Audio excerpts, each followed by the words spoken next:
and welcome back to the show. This is our last segment, and we're talking with Barry Moltz, and author of Bounce.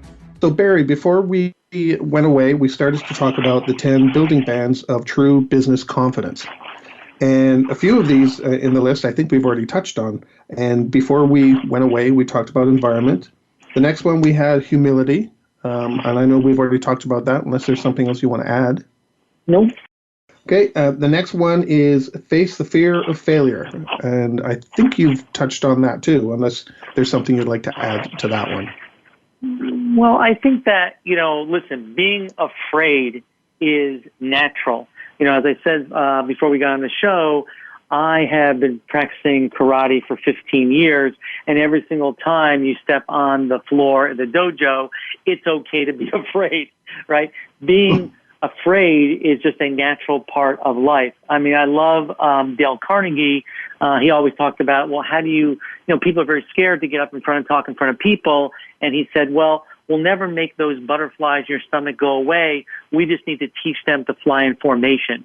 And I really like the visual of that. And I think that it's okay to be afraid. We have a lot of focus in our society of getting over your fear. What I say is, be afraid and do it anyways. Mm-hmm. Well, yeah, it's, if you don't take risk, you're never going to move forward. Right, exactly. And listen, there's a lot, I'm afraid every day I step outside my apartment. I'm afraid every day that I open up the New York Times. God knows what happened overnight. Yeah, I have to drive on the 401 in Canada, and anybody listening in Canada knows what I mean right there. Exactly. So, our next one, in failure, give up the shame. That's an interesting one. Yeah. I think that when people fail, there's a lot of shame that really goes along with it. We think when we fail from a business standpoint, it reflects who we are, but you are not your business. You don't have to be ashamed that you failed. I think that you should be, I don't want to necessarily say proud of it, but say, hey, it's something that happens. It happens to all of us. Again, what can I learn, let go, and move on so I get another chance of success?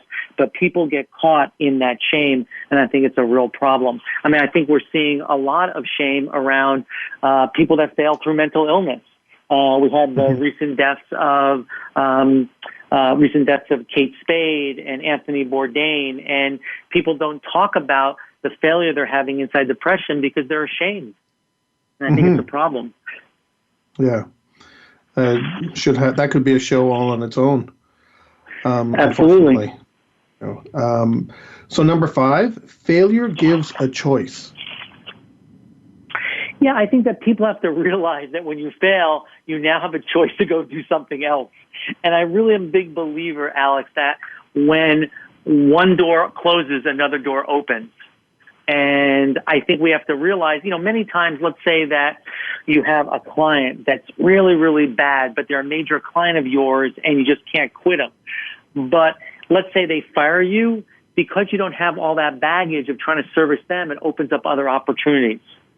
Mm-hmm. So I'm a really big believer that, as I said, when one door, closes, maybe a window opens. Now, it doesn't necessarily mean you should jump out the window, but you know what I mean. Yeah. Well, your first sentence actually in this bit, I like. We don't always learn from failure. It is not a prerequisite for success. Exactly. I like that. Exactly. I think a lot of people think, I got to fail before I succeed. But, there's plenty of people that just keep succeeding and they never fail. And that's okay too. But for the rest of us, that's not the way it works. Yeah. Some of us but there's no glamour.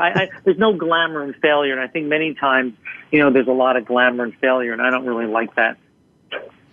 Well, the perception too, I guess, out there because of the culture that we have right now is if you do fail, there's something wrong with you. Yeah. And I don't think that's true, and unfortunately that's the way society tends to look at people or organizations or communities that have, experienced something. There must be something wrong. They did something wrong. And that's not helpful. Yeah, I think that especially happens if people haven't had a lot of success, right? So we don't, the billionaire that has failed in their past, we don't necessarily think there's something wrong with them. We think, they failed and they became a billionaire. I guess if I fail eventually, I'm going to become a billionaire too. It doesn't quite work that way either. Yeah. So number 6, more effective risk-taking. I like this one. I think that unfortunately, by their very nature, small business owners are thought of as being risk takers. But I think that if we really knew the risk that we were going to take as small business owners, we would never do it. It's just way too crazy. So I think that you have to make sure that you hedge your bets. And I believe that the way you do that is make very small decisions. In other words, it's kind of like tacking a sailboat across a very windy lake. You're constantly adjusting direction to get where you want to go. So you make a small decision, you learn what you can, you get the result, and then you make another decision to kind of keep yourself moving forward. Try not to take huge risks all at one time. Because especially early on in the business, you really don't even know the right questions to ask. Mm-hmm. So it's like when you get started, you think about, okay, this is where I want to go. How am I going to get there? And adjust the course as you go, rather than racing headlong down the road to a certain destination and unaware that there's potholes and everything along the way. Absolutely. And the only way that you actually learn is by actually going out there, because while creating a business plan is a good and necessary part, because it has you go through the process of what it will take, it will be different than what's in the business plan, invariably. Yeah, I've known a few people that either are self-employed or have small businesses, and when I've talked to them, they've all said, "Well, I'm not where I thought I would be, but I'm much happier." And right. I've always gone, "Why?" And they said, "Well, I thought I had all this mapped out, but when you start your journey, you find all these other decisions you never really knew you had to make along the way. So you end up going somewhere else, but you're happier because you're making the right choices as you go." Agreed. So number 7, process trumps outcome. Yeah, that's when we used to be able to use that. That's when we used to be able to use that word "trump," because that was way before 2016. Process is really incredibly important, because if you don't have a good process, your chances of having a good outcome really lessen. And that's one of the problems that a lot of small businesses have, is they don't focus, Alex, on what the process is. And so what they ultimately do is they end up actually recreating the same thing over and over and over again every single day. And that's also problematic. Well, it kind of reminds me of, again, my project management experience, that, all these resilient systems that are out there, and they're all put in place to be resilient, but they actually don't align with what the business process is. The systems are supposed to support the process, not the other way around. Mm-hmm. And I've seen that fall flat on its face far too many times. Yeah, one of the things that I talked about later on was that I believe that people times process equals profit. That inside any organization, if you have a good process really as the competitive advantage, then it will really produce the best profit for your company. And we don't focus as small business owners enough on process. Mm-hmm. So number 8, setting patient goals for success and failure. Yeah, this is similar to what I was talking about before, where we can't say, all right, let's all put it on red and just spin the dial, right? We have to really be patient, because we have to understand that most overnight success takes 7 to 10 years. We have to really realize that a lot of the folks that you see out there that have had incredible financial success, they've been doing it for a really long time. Mm-hmm. If not, maybe they just inherited their money. But most people have been doing it for quite a while until they really hit their success. I mean, one of the things you can take a look at is a lot of musical bands out there. How many different bands this certain musician has been a part of until they actually got a number one song? And you'd be surprised. Some of those people have been around for like 20 and 30 years. Mm-hmm. Yes. You have a comment in here that in this section that I want to read, and maybe you could speak to, and it's under the setting patient goals for success and failure. Reality eventually collides with the dream that has been thrust upon us by others. Can you comment on that? Because that's a really interesting point.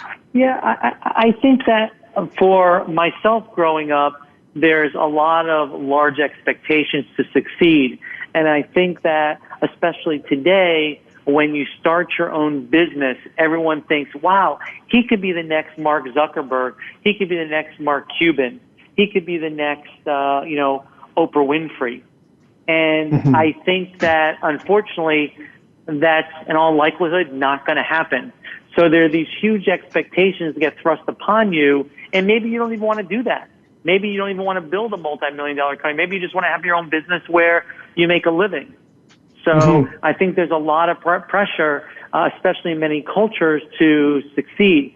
I mean, I come from a Jewish family, and our family, for the men, there's tremendous amount of pressure to be financially successful, because that's a lot of what the value in the culture is really based on.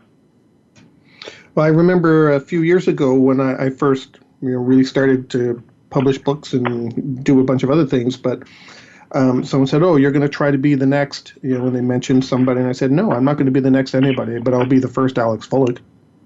Right, exactly. Exactly. I'm not going to live up to your expectations, just mine. And I think having these huge expectations sometimes, Alex, can really hurt you. Right? It can really hold you back. Mm-hmm. Yes, I completely agree. Because that gives you that feeling of failure, not just yourself, but now I failed all these other people, and it could be worse. Exactly. So number 9, a measurement system of our own. Yeah, I think that we have to give up what our definition of success really is. I said before earlier in the show that my definition of success isn't just, it certainly has a financial component, because I think that's part of the way, especially in North American cultures where you have a lot of diverse folks. It's a way that we keep score. But I believe it can't be the only measure of success. So I think you have to think about, what is your measure? How are you going to keep score? What matters to you? I think it's very, very important, and see if you can see it against that measure, not what society said. But don't get me wrong. I don't think, Alex, we should be all woo-woo, right? It has to include some kind of monetary part. Right. Okay. And the last one, value action. I think that people have to be action-based.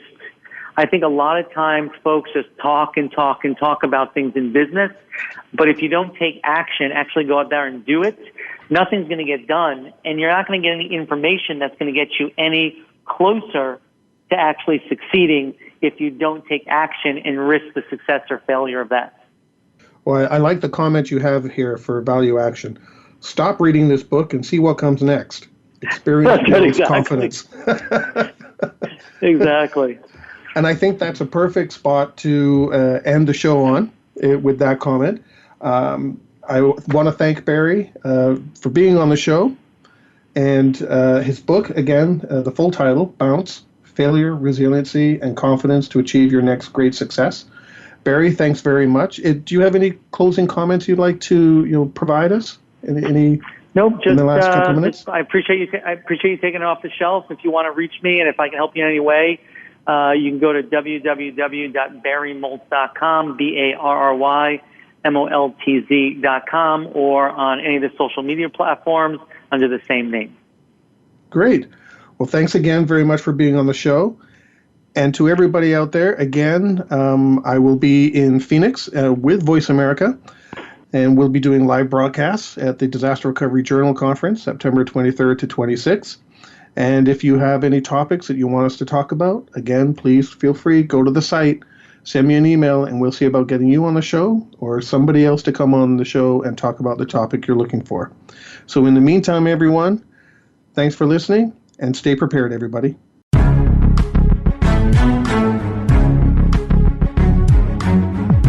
Thank you for joining us for Preparing for the Unexpected. Please tune in for another edition featuring your host, Alex Fullick, next Thursday at 6 a.m. Pacific Time and 9 a.m. Eastern Time on the Voice America Variety Channel. We'll see you here next week.